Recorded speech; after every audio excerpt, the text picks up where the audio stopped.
probably some people wants to put their foreskin, Well, but you're limiting them because foreskin has also pressure, right? I don't know. So I don't be having. you see.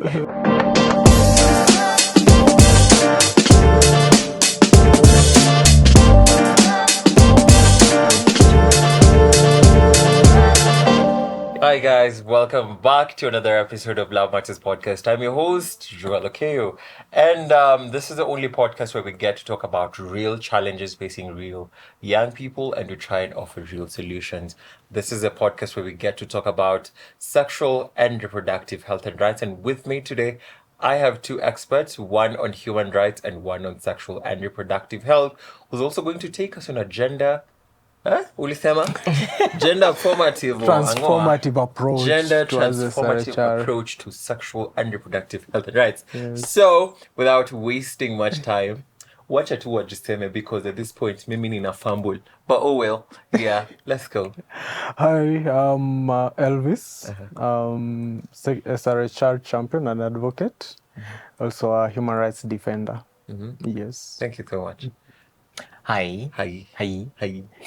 Kelly, human rights defender. Yeah. A human being also. Yeah. Yeah, Right? that. Sawa. We take that as it comes. I don't want to put Titles and everything else, Yeah, right? we are GNCs. We don't put titles. Jensen Oh, wow. I'm just so claim to enjoy Jensen in Where? We are Jensen young, just we are young people. Young people don't like putting titles. Okay, all right. Thank you so much. So, in today's conversation, I'm pretty sure you all have been hearing me talk about sexual and reproductive health and rights. And maybe some of you all have been wondering, if you have not done your homework, some of you all have been wondering what sexual and reproductive health and rights meant. And so, to start us off in our conversation today with Elvis, hebu tuambie SRHR ni nini? Maybe hata mimi kitu ninajua si lenye watu wanajua. Labda unajua S. Unajua Ruel ushaisema. It is what it is. Sexual, Tuliambiwa in a reproductive previous episode, it is what it is yes. self-ignorant. You know? Oh yeah. So, SRHR, Yeah. the R comes because now it's a human rights. Health is a human right. So it is sexual, reproductive, and health and rights. Sexual, reproductive health and rights. So generally what SRH does is to demystify what sexuality is, identity is, and what your sexual needs are in regards to your health, sexual health, that is. So getting to know how to, in a layman's or in a non-complicated way, you say, avoid complications. For example, how to avoid infections. How to protect yourself and enjoy sex safe, have safe sex. When to know, for example, even to identify your own cycle for Reproductive health. Yes, just get to know how your body feels in terms of your sexual needs as well, and the health bit also. Get to know your body. Understand your body. When you feel some things that are a bit off, what do you do? Now that comes now to the rights bit of it as well. The Constitution under Chapter 4 or the Bill of Rights guarantees, actually health is a right. Sisi favor unaomba mtu. It is a must. It is a must. Kenda hosi. And if you've noticed, most public hospitals have got a youth center. They call it youth-friendly clinics. All these youth-friendly clinics just do is give you that space as a young person to feel comfortable to go and talk about, hey manze, nakwanga na nyege and I don't know what to do. Is it okay for me to masturbate? Is it okay for me to find a partner? At what age is it safe for me to start engaging in penetrative sex? Okay, because sex is not only penetrative. Right. Yeah. So SRHR is all about empowering the population to know their rights in terms of sexuality, their own identity. before I jump onto what GTA is, that's the gender transformative approach. Yeah. Okay, thank you so much for that introduction. At least don't make sure of it. Mimi nasemange SRHR sijui nini. But sure. So, now that we've already established that, sexual reproductive health tackles that, Kelly, how does that now intertwine when it comes to human rights? Because that's also area of expertise, right? So first, human rights are just any rights that make you basis of being human being, right? For example, like the right to life, right to health, right to housing, and they're generally universal.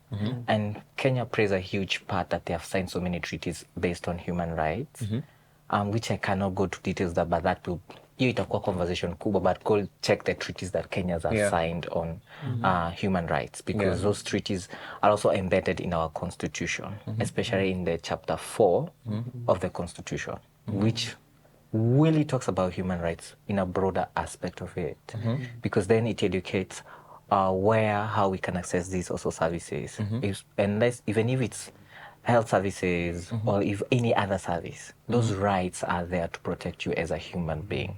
And that's why in every aspect of every human being, there is a relationship between that right and how you are as a human being. Like the right to life, No one has the right to kill you, right? Right to education. That is a right, right? But in other countries also, there are very limitations of certain rights, especially when people say there is something called women rights, LGBT rights, young people rights. There is nothing as those rights. They are just generally human rights. Okay? There's nothing special like, let's say, LGBT rights. There's nothing like LGBT rights. It's just human rights. There's nothing like women rights. There's nothing like SRH rights. They're just generally human rights. It's just at times, some rights are generally violated to an extent. When we're speaking about rights to health, you find some population might not be having that access to health, which constitutionally they're supposed to be provided. For example, if you go to these lower settlement areas, the right to health, the right to emergency of health care, because that Bill of Rights really elaborates to what extent those rights go beyond. You find that those access are not there. So that's why you find so many people who be programming for SRH on human rights. And that's why I also pose a question to you, to all of us that are here, and to the audience. Like, we circumcise young men, right, at a young age when they're not consensual, like below 18 years, and they're not making that right for themselves. Do you think that's right? So those are conversations I've also been having. Probably some people wants to put their foreskin, but you're limiting them because foreskin has also pressure, right? I don't know. So I don't be having. You see? So I'm just trying to imagine, are we trying to take that light from that young person growing older to making the right to either get circumcised or not? So those are discussions. But circumcision is a way of preventing HIV. It is, but then when you're circumcising someone who is below 18 years, are you trying to consent for them? Are you trying to take that away, that decision from them? And that's why I usually just say that is something, so many things people don't like unpacking even in terms of SRHR. And when you in the next episode, when you're talking about female genital mutilation, that's why now is also the same thing. It's no difference from also circumcising men. To me, that's my opinion, right? Because those decisions, if someone is older enough and wants to do that, but when you're doing it to young people, don't you think you're taking those rights from them for consensual? It's their body. Let them grow enough and educate them and see why it's right for them to get circumcised and why it's wrong for someone to circumcise a lady. I feel it's very important to mutilate. There's no circumcision of a to mutilate. Yes, I mean to mutilate. That is wrong. But even when it comes to men, when you're doing circumcision, I feel for my end, and let me give you that right. Maybe at the age of consent, like 16, 17, 15, at that particular age, this is someone who is already a mature, we call them a young adult. They can make such a decision. But at 2 years, 1 year, 3 years, we don't know. Well, I believe this is also being tackled. Kelly has raised an issue, a very valid point, and it is something that is in discussions right now in terms of policy formulations around young persons and adolescents. Because in as much as the Constitution, I don't know the article, I think it's Article 258 or 250 something, where it's about the delegation. Somebody else can do that, where you are not able to offer that consent over something. They take it over, and often minors fall around there, because parents will always have the say. So right now, like in a formulation of policies around comprehensive sexuality education, and especially with adolescents, in as much as we know people in certain places who are fighting information being given to young adults. Well, the policies being formulated around making sure these young persons, adolescents, have the information like comprehensively, so that they can make informed decisions. In as much as the consent will come from the parent, but they have the information. You get. So it's still in the formulation bit. A few CSOs and other. What's a CSO? Yes. I'm just looking up CSOs are civil rights organizations. So society. Yes, civil society organizations. So there's been that discussion. Engaging the Ministry of Health, engaging the social and what are they called? Social and something, just whatever department to try and make sure this information is unpacked in a way that, and in SRHR is about the information as well. And the information must be comprehensive. And for young persons, it has to be packaged in a manner and presented in a manner that it's easy for them to understand. You're not supposed to use complexities. You also need to guard their innocence to some level. And now that brings about again the moral issues and all those things. So it's all in the policy formulations, and that is why it is very important to have young persons engaged in matters formulation of policies around SRHR. Yes. So, talking about involving young people, and these are matters that are they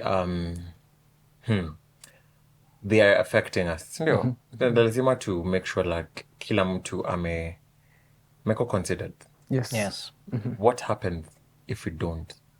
So on my end, if you don't, because we talk last time, so if you don't consider SRHR to young people, or so for my end, if you do not consider SRHR in terms of informative and to make information out there for young people, that's why we tend to have teen pregnancies, right? Previously, we have seen young women going to do their final exams in KCSE, KCPE when they are pregnant.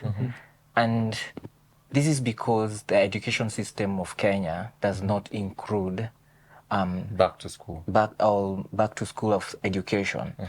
And that's why we also we find mistakes in other schools that you have to test for pregnancy before you go to school, which is also very wrong. Because at the same time, you're not going to test that boy for if they impregnated that person not to go to school. That boy. Schools do that. So some schools do that. Really? Yes. And it's a violation of their rights. It's violations of their human rights also, because they are not consenting, but you're forcing them to consent to it.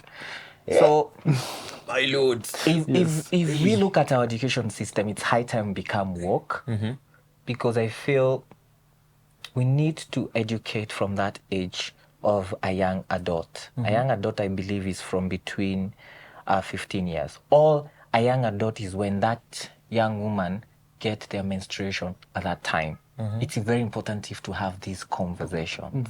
What happens when you get pregnant at 12 years old? Because it's a baby with a baby to me. What happens when that boy impregnates you? What happens to that boy? Because the same via punishment that we're going to offer the girl child is the same punishment that should go to the boy child. Because then, if we give them information, these things will not be happening. And that's where you find that most, even our education say, it's the right of the parents to educate the child, which shouldn't, it's the right of everyone to educate this child. It's the right of the teacher, it's the right of the parents at the same time. And that is where we go wrong, in terms of we ignore these issues and then we are there to reap the effect. Okay? Yeah. And that's why now we have now starting talking about decisions of when SRHR, that now people are coming out to support abortion.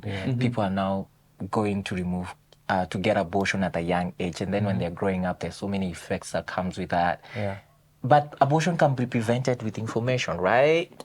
Yeah. Yeah, as much as so many people don't support abortion, right? But it can be prevented. Yeah. From the beginning. Information, remember, it's power. Yes. To me. I hear you. But now here comes a conversation that not so many CSOs have also been able to tackle. We're talking about information is power, right? And these are kids, school-going kids. How do you tackle school-going kids who are still minors and under the care of the government? Well, it is quite there's an act from the Ministry of Health. I just can't get it off head. It was as Kelly was speaking, nilikuwa nayo, then evaporate. Anyway, but Yo. so you see, what happens is there's a formulation. There's already guidelines on how to engage with minors. There has to be parental consent. But if I say, do you want my child learning this? I don't want my child learning Yes, and you cannot force. You can't. get. Yeah. And that is why now sensitization is very key. You know, for example, for people in the civil society space, we always say, don't give up. Never give up. Yeah. Never ever give up. You continue asking, continue pushing for the information to be out there. One day, one time, this parent will have a change of heart and say, hey, let me even go and sit. They'll even welcome the parents to come and sit in these sessions and hear and listen to what their children are being taught. Yeah. And the trainers have been trained and they know what is appropriate and what is not appropriate to talk about. Yeah. So even the parent, when they're there, they also get something and they're like, oh, okay. So it's not all that I think. Because demystifying also myths and conceptions around SRHR is also very important. Because we are aware, we are alive to the fact that there was some years back, okay, I don't know, but through history, we are students of history. You get to hear that women could not go to clinic unless the husband was there. Yeah. Okay. My lord. My role. And Maputo Protocol, one of the agreements, or how do I put it? Universal Evo 2. agreement. Yes. It's a regional agreement that Kenya is a signatory to. It ratified Maputo Protocol, and this was giving women rights over autonomy. You get choose what happens to our body, and as Kelly has mentioned, when it comes to abortion as well. You know, for a long time, abortion was viewed as, oh, it's a sin, you're killing. But what if this pregnancy, it's unfortunate, is actually going to take away the life of the mother? What do you do? You know, or if this child or this fetus, because we bada hajakuwa mtu, when the fetus, we know it's not going to be viable. What should the mother do? Carry unviable fetus? At the end of the day, have all those issues and all those health complications. Again, we are curtailing the right of this mother to good health. You know, so Damn. Kwangu ni information too. Information. The information aspect of it, I believe with the Ministry of Health tailor information. Trust you me, we will not have pregnancies. And we will not have new HIV infections.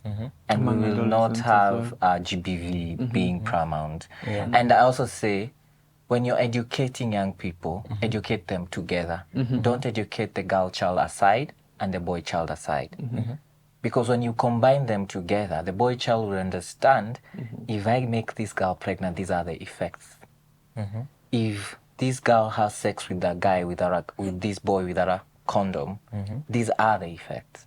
Because we tend to separate those genders according to our African norms. That these two should not have sexual education in the same table. They should have sexual education in the same table. Because then these discussions will come out of GBV, of issues around pregnancies at a young age, issues of HIV, issues of STIs, issues of child marriages, because also some communities culturally are still also practicing child marriages, which is also in the constitution very pretty wrong, which the issues of sex work at a raw age. Our generation is changing, exploitation, right? People are looking for quick money. Let me just sell it to you for you to give me tap, tap, tap, tap, And that also brings another thing about economic empowerment. And economical empowerment. Because the boy child needs to understand. For a long time, it has always been viewed it's the burden of the girl. Yes. Being pregnant. Kijana This boy, you'll see at some point itabidi ameachana na shule. Ama anasoma ndio. But now again, the economic, so many things change. So we also need to also sensitize boy child. And that's why you see right now, even when it comes to ending period shame, boy child is in the same room to understand, This is easy. You see, making the boy child aware of the same struggles the girl child is going through is creating a community that is all inclusive, supportive. You get so that supportive nature, empowers into productivity. So as a nation, we're also growing because people are not backward, for lack of a better, for lack of a better word. And that's how we are going to smash patriarchy. If we don't give the boy child information, we will never smash patriarchy. Just think about it. Well, Mumembiwa, think about it. Mimi, I'm definitely for sure going to think about it. And it's really impressive to get to hear this, two very distinct yet very similar settings, that is sexual and reproductive health and human rights, which all intertwine to make sure that we all get to enjoy a fulfilled livelihood and a fulfilled life. So with that in store, that is what we had with us in studio today. Be sure to follow, leave a like, share, comment, because it is through your support that we get to create such content that gets to reach the masses across the globe. And with that, my name is Reproductive. So until next week, goodbye, koheri, adios, and obrigada. Obrigada, ciao. Thank you, well. Love Matters. Open, honest, sex-friendly.